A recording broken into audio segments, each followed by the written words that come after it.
suka kawin, tidak sebut apa alasannya. Tahu-tahu dia bilang Nabi istrinya 9, orang lain dilarang 9. Nanti dimasuk ke situ dalam sejarah Nabi. Saudara-saudara, ini orientalis. Dan begitulah bahaya buku-bukunya. Insya Allah suatu waktu saya akan keluarkan satu risalah tentang Orient dan orientalisme. Yang ketiga, penjajahan. Penjajahan ini di mana-mana merusak akhlak umat Islam, merusak kepercayaan umat Islam. Sebab penjajahan berhak menentukan apa yang dia maukan. Seperti Belanda dulu, zaman Belanda ya, bukan zaman sekarang. Zaman Belanda dulu, kalau kita dulu di sekolah Al-Khairiyah membaca fikih, itu sudah ada daripada bagian polisi rahasia. Dia bilang fikih itu tidak boleh dibaca babul jihad. Jadi ada beberapa bab dalam fikih mazhab Syafi'i tidak boleh dibaca. Nah, kita tanya kenapa? Ya sudah, ini ada larangan dari pemerintah. Sebab kalau umat Islam diajari babul jihad, nanti jihad melawan Belanda. Ini pengaruh penjajah waktu itu. Dan itu pengaruh dia orang jalankan di mana-mana negeri-negeri yang dia orang jajah. Inggris misalnya di India, itu tidak boleh orang baca ayat-ayat tertentu. Itu mestinya tidak boleh ditafsirkan ayat-ayat tertentu, sebab itu merugikan negara Inggris. Saudara-saudara, itu kaum penjajah begitu. Karenanya dengan begitu umat Islam banyak ketinggalan. Karena itu umat Islam menuntut kebebasan. Kebebasan artinya kebebasan berpikir. Kamu juga bebas mengeluarkan pikiranmu, kita bebaskan untuk mengeluarkan kami punya pikiran. Pokok saudara bisa ngawasi. Kalau kita umpamanya mau berbuat sesuatu, awas ono, ada apa-apa. Yang penting pikiran jangan dicuri, jangan dibuntongi. Nanti umat Indonesia, umat mana-mana tidak bisa jadi berpikir yang luas. Yang ketiga, yang keempat, kaum Marxis. Marxis ini kata-katanya, daya tariknya luar biasa. Sebab dunia ini sudah dirasakan sama Karl Marx, 70% orang yang tidak punya. Kebanyakan orang tidak punya, orang have not. Dia bawa iming-imingan kepada orang yang tidak punya ini. Pertama dia pergi kepada kaum buruh. Kaum buruh diiming-iming, tapi dijanji, kamu bisa dapat apa yang kami cita-citakan ini kalau kamu berontak terhadap majikanmu. Jadi diajarkan juga kelasan straight, perjuangan kelas. Kelas melawan kelas. Kelas buruh melawan kelas majikan. Atau kelas bawahan melawan kelas atasan. Ini Marxis. Nah ini disadap oleh dunia Islam. Ya seperti mana kita dulu sebelum tahun 65 melihat PKI begitu cepat menjalar dan tersebar karena mereka bisa mengambil kemauan rakyat yang tidak punya ini. Nanti kamu kalau sudah kami yang memerintah jadi begini, itu janji palsu-palsu diberikan kepada yang mau dirayu. Kemudian filsafah-filsafah bobrok. Di dunia ini saudara-saudara banyak filsafah. Ada filsafah yang positif tentang suatu alami, misalnya filsafat Aristoteles. Filsafat-filsafat yang sebelumnya Nabi Muhammad SAW diwahyukan, itu filsafat-filsafat yang bisa dipertimbangkan tentang alam, apa yang dibalik alam dan lain-lainnya. Tetapi akhir-akhir ini ada banyak filsafat picisan, nuwun sewu, filsafat bobrok. Seperti dikatakan filsafat manusia ini berketurunan ketek. Ini latar belakangnya jahat. Ini Zionis. Ini Freud. Freud adalah Yahudi.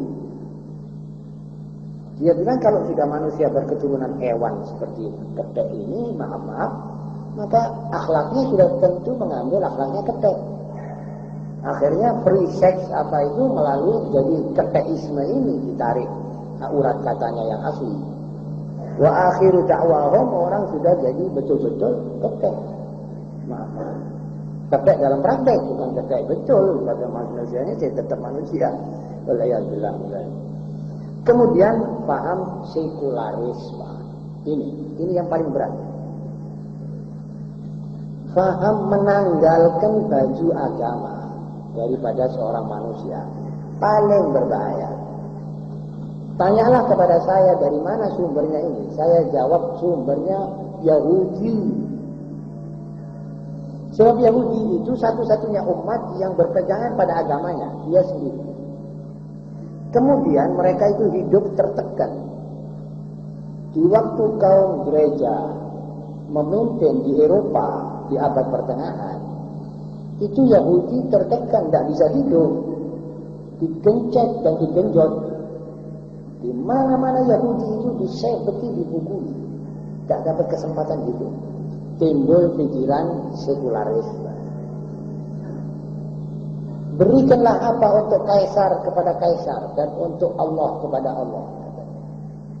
Berikan segala sesuatu itu sendiri-sendiri, jangan dicampur adukkan. Mereka kepingin supaya agama Kristen ini tidak berkuasa lagi. Sebab itu waktu tiap negara berkuasa Kristen. Jadi negara teokrasi. Seperti negara-negara Paus. Itu Yahudi ngerongrong sampai akhirnya orang-orang berpikir Eropa setuju. Akhirnya agamanya ditaruh di rak di atas gereja. Dan dia orang jalan dalam memerintah tidak pakai agama. Pakai akal tok. Dan sampai sekarang. Tapi mereka waktu itu punya alasan. Apa sebab sampai diturun? So, mereka punya alasan kuat untuk memencilkan Bible dan Injil ini. Lantas Taurat tok di hati mereka. Memang mereka tidak minta orang banyak menganut Taurat. So, katanya kalau banyak orang masuk agama Yahudi, nanti banyak orang masuk surga. Jangan kita biar surga untuk kita. Dia tidak mau orang masuk Yahudi, kecuali kalau sudah terpaksa. Dan tidak semua orang diterima masuk Yahudi. Tetapi yang masuk Kristen harus dilumerkan, dilunturkan Kristen yang itu.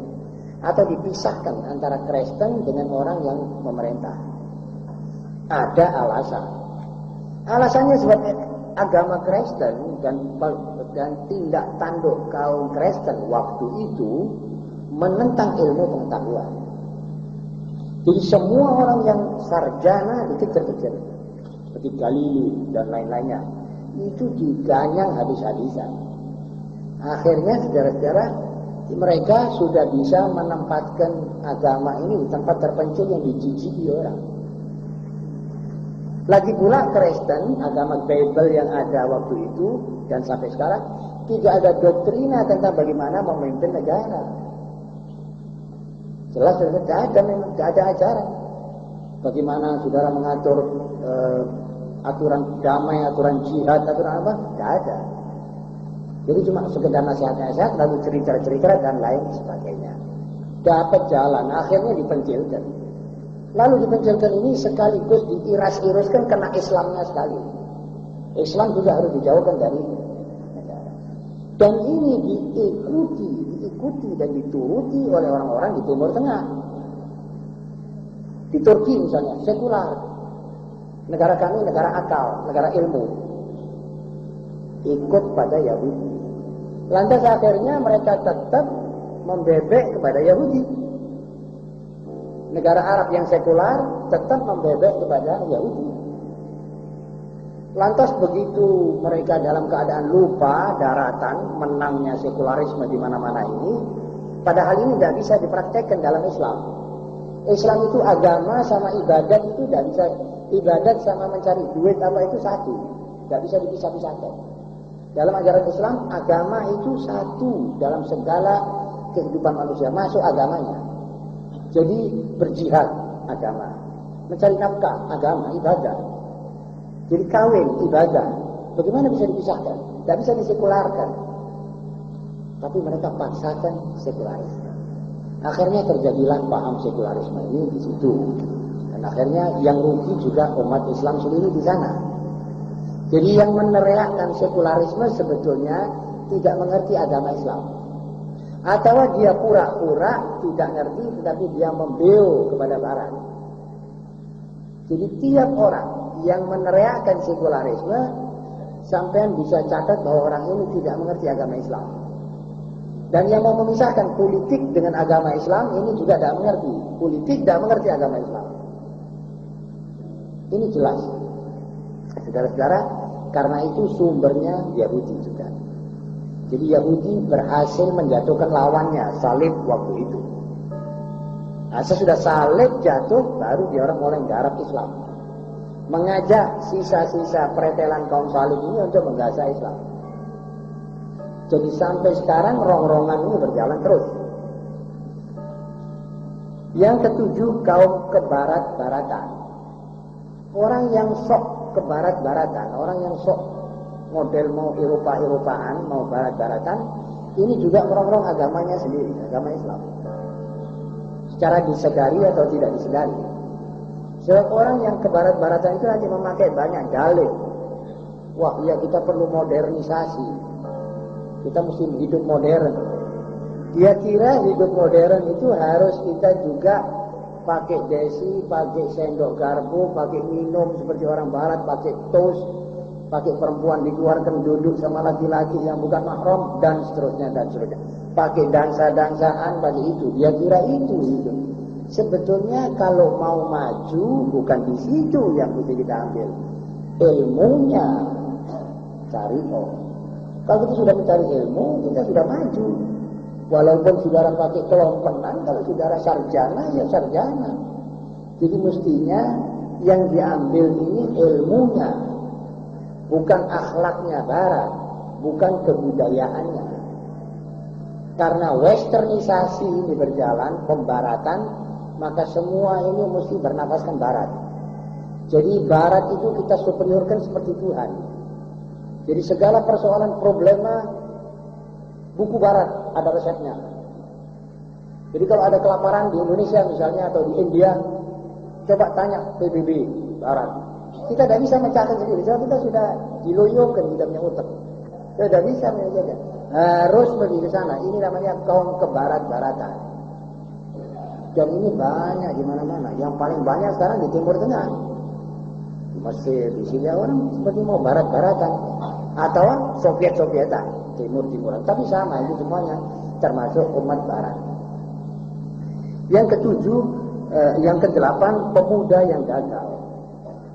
Mudah-mudahan di masyarakat kita tidak banyak pemuda yang gagal. Ini pemuda ada yang sukses. Ya sudah memang sunnatullah di dunia. Ada yang sukses, ada yang gagal. Yang gagal ini biasanya merongrong dia punya pemuda sebaya. Jadi pemuda muslim umumnya diganyang dan dirongrong oleh pemuda muslim yang gagal. Dan kegagalan ini adalah sebabnya barat dan kebarat-baratan. Atau Zionis, atau Marxis dan sebagainya.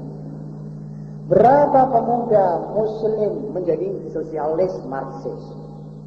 Terus dia berpaham lain. Akhirnya dia gagal mewujudkan teorinya, umatnya diganyang. Jadi ganyangan kepada Islam dan umatnya juga antara lain dari pemuda-pemuda yang gagal. Hati-hati ada pemuda gagal. Kalau gagal kita mesti tarik dia untuk maju terus supaya dia tidak gagal. Cari kerja gagal. Lalu dianggap wah sudah putus asa, gagal. Dia masukkan mengorbitkan diri dengan kaum gagal. Kaum hipis ini adalah umumnya kaum gagal. Karena itu mereka sudah memberandal daripada masyarakatnya, mewujudkan segala yang merusak masyarakat itu. 9, kaum zending, kaum penginjil juga ngerongrong. Kita tidak bisa nutup-nutupi ini, saudara-saudara. Kita dengan terang-terangan saja kita dirongrong oleh mereka. Sebetulnya kita dirongrong oleh mereka dengan macam-macam, dengan dalih iming-imingan, dengan dalih duit, dengan saya pernah sebutkan salah satu SDM Press di daerah Jember yang di situ anak-anaknya didaftar. Sepi apa? La ilaha illallah Muhammadur Rasulullah. Secara cashless, diam-diam anaknya orang didaftar, dicatat nama-namanya di Amerika sana. Akhirnya dapat kartu anggota, pakai namanya, pakai potretnya, isinya pemuda sumbangan fonds untuk pemuda Kristen sedunia. Nah, ini kan namanya menyopet ini, saudara-saudara. Jadi tidak jujur.